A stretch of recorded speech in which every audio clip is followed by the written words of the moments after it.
Chapter 1. In this episode, we are doing two things at the same time, and you really shouldn't do that at the same time. We are turning our containers into a proper garage at the workshop, and we are trying to push these things down a 3-meter wide farm track with two 90-degree bends. We test trailers, rollers, a forklift, a small loader, and we managed to bury at least one machine along the way. I'll show you how we cut the containers into 30-foot containers and rebuild them for the garage, how we insulated the floor, opened up the side walls, added windows, a big glass door and two roll-up doors, and how we still got all three containers onto the field in front of our footings, even with rain and soft ground. And as always, I'll start with 5 tips that will save you a lot of pain when you turn containers into a garage. Chapter 2, and these 5 tips. Tip 1. Don't ever cut out a full side wall in one go. Start by cutting out 1 or 2 smaller sections and then put a temporary braces or stiffeners to support the new box section and the roof. If you remove the entire side wall in one shot, the roof will drop, guaranteed. Then it's hard to get the container back into the exact position and the shape you need. Later, then you try to join multiple containers together, you'll struggle with different roof heights and misaligned elements. Tip 2. Insulating the floor from underneath is often the best solution for a garage. We use a rot-proof insulation from below and cover it with a bitumen layer. That way the timber floor inside stays untouched and you still get thermal separation. Tip 3. Plan generous openings. We went with 2 roll-up doors, each about 3 meters wide and 2.2 meters high.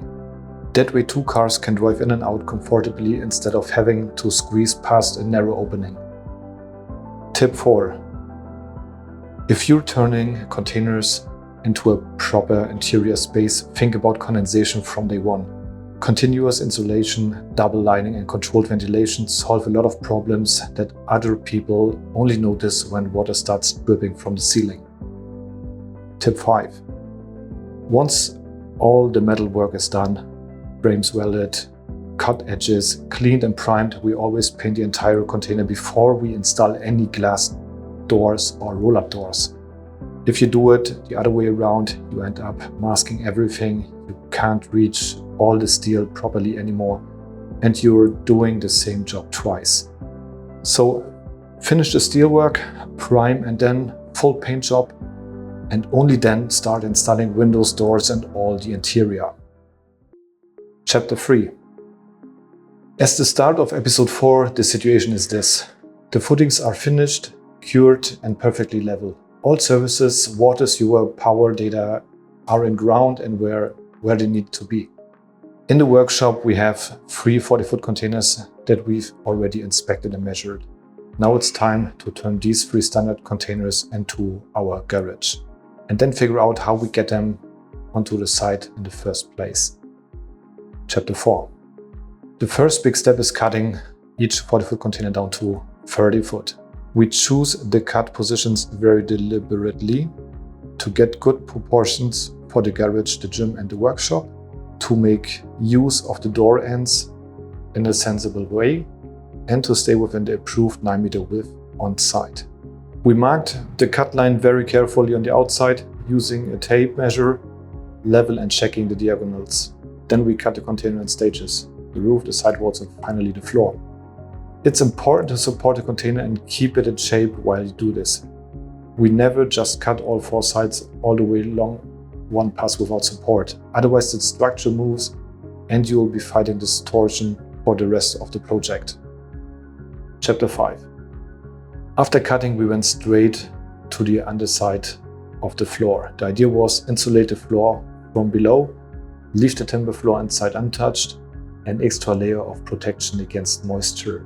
We used a rot-resistant insulation under the floor and then covered it with a bitumen layer. That gives us several benefits.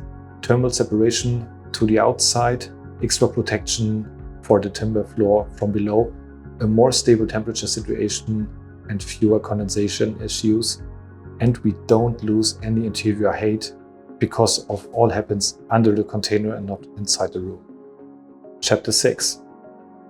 Next, we opened up the side walls to create a large continuous interior space across multiple containers. The rule is simple. Every time we remove a big area of sheet metal, we either already have a structural steel in place or we would add it immediately. New beams, vertical posts, and perimeter frames. Containers are very strong structurally as long as their box shape is intact. Only once you start creating big openings, you need to recreate that structural ring with own beams and frames. Otherwise, the roof will sag over the time or the containers will twist relative to each other. Chapter 7. Once the metal work was done, we focused on protecting the outside.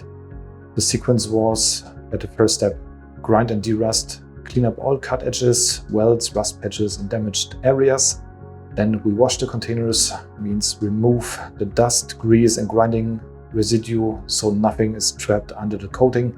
Then we let them dry, depending on temperature and weather.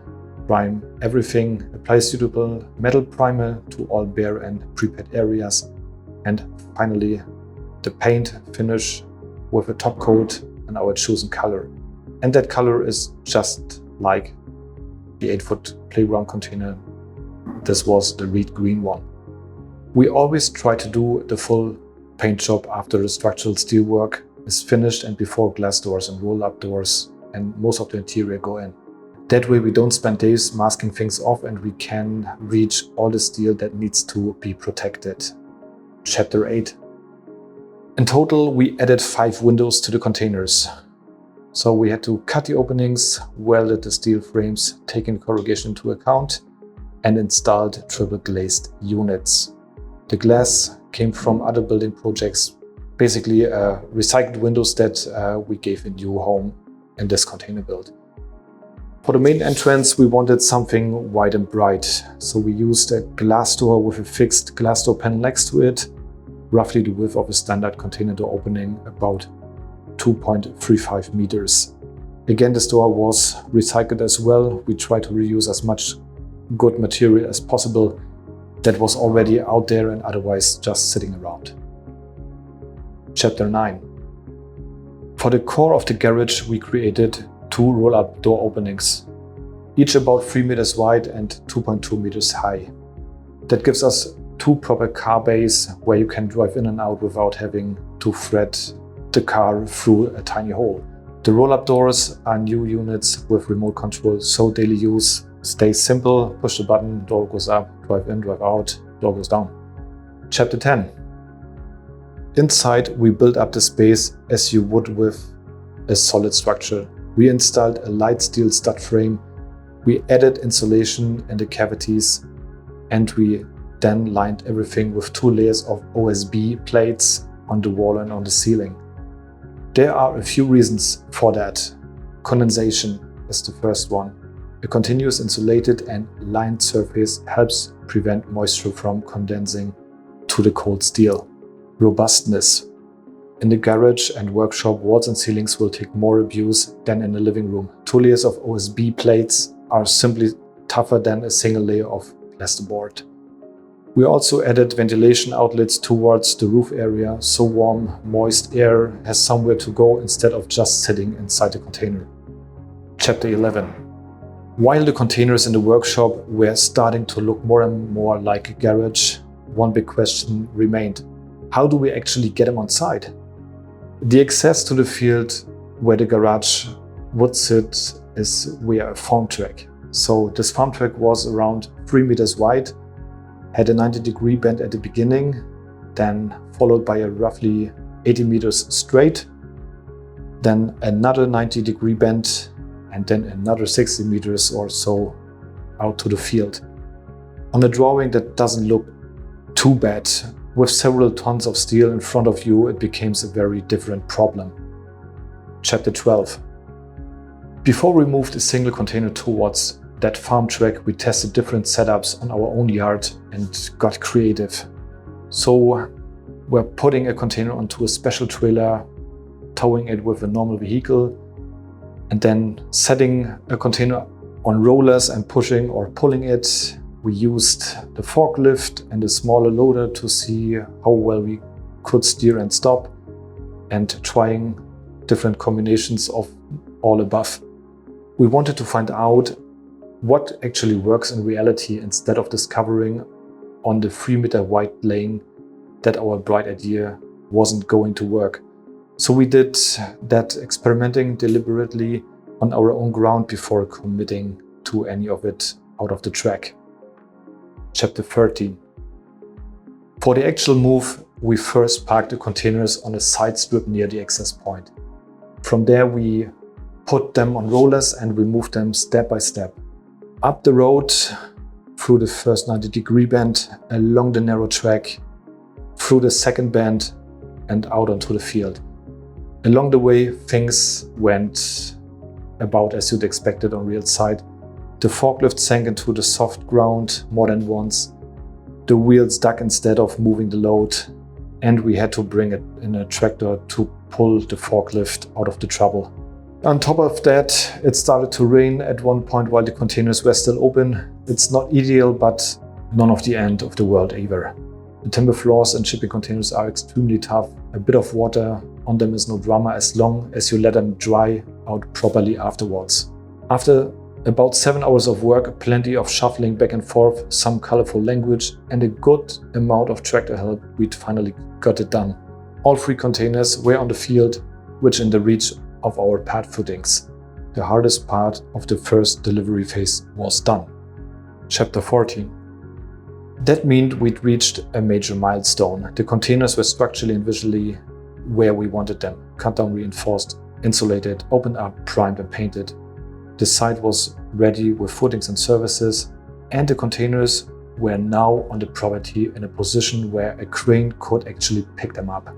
In the next episode, I'll show you how we used a crane to set the containers down onto the pad footings, what went wrong and what went right, and how 3 separate container modules finally became one continuous garage. I'm Andy and I know containers. See you in the next one.